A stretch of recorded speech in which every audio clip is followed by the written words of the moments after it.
Hello and welcome to Back in News for the 6th of July 2015. It's been a while, so we have a lot to talk about. So let's have a look at the Kickstarter as of a few minutes ago immediately.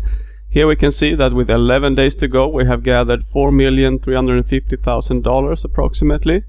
And another milestone is that we have passed 50,000 backers with almost 50,400 backers already. The sudden increase in both money and backers is due to several reasons. First of all, we had the hashtag 30 on the 3rd campaign, which encouraged current backers to increase their pledge by $30 at least last Friday, 3rd of July. On the same day, we also had two significant updates from the campaign itself. The first one introduced a few new limited, more exclusive rewards. And the main one that perhaps boosted the money the most is that people who want can now get the game on disc for PlayStation 4. If you've already pledged $60 or more, you will be able to choose at the end of the campaign whether you want a PS4 physical copy, digital, or a Windows PC physical copy or digital.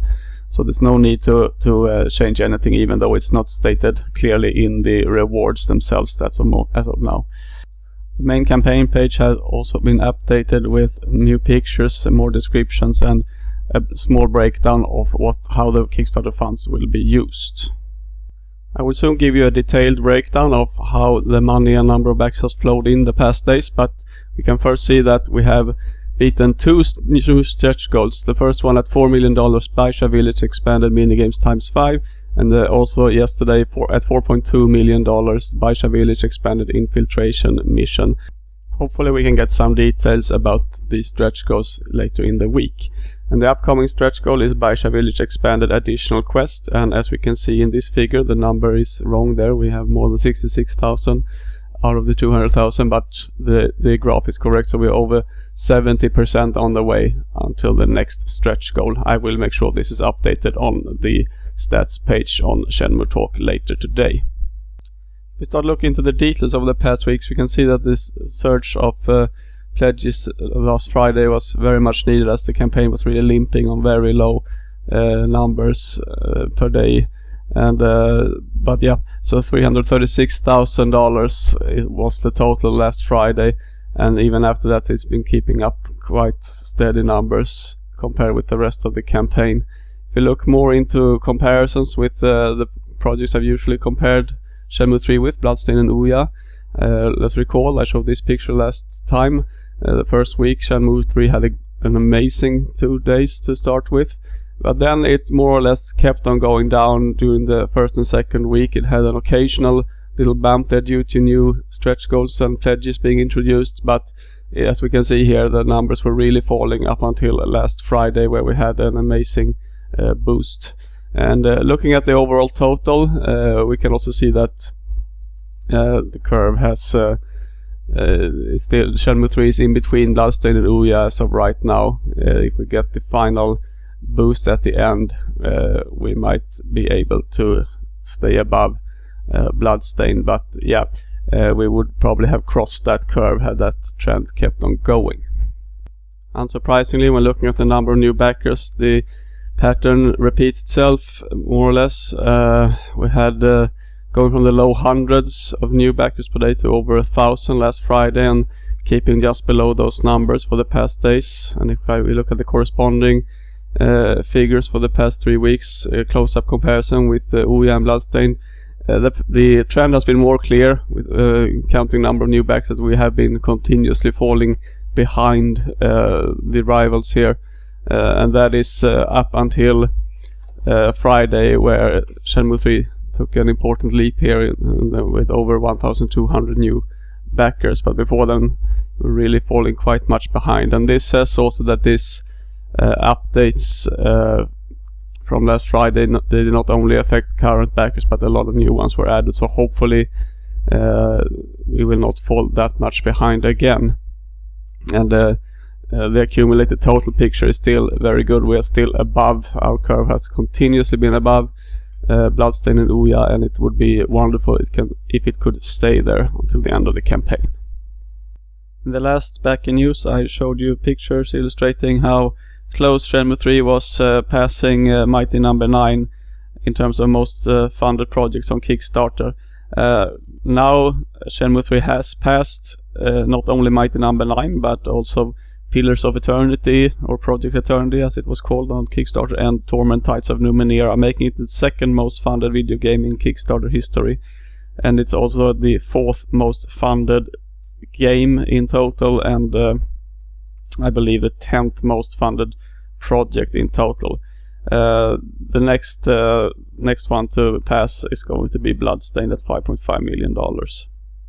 While Shenmue 3 has gotten more funds, however, when looking at the number of backers, is still trailing behind many of these games that we have passed in terms of funds. Both Bloodstained, Ouya, Project Eternity, Torment Tides of Numenera, and Mighty Number 9, we are in between 60 to 80% on the way to reaching their number of backers in total.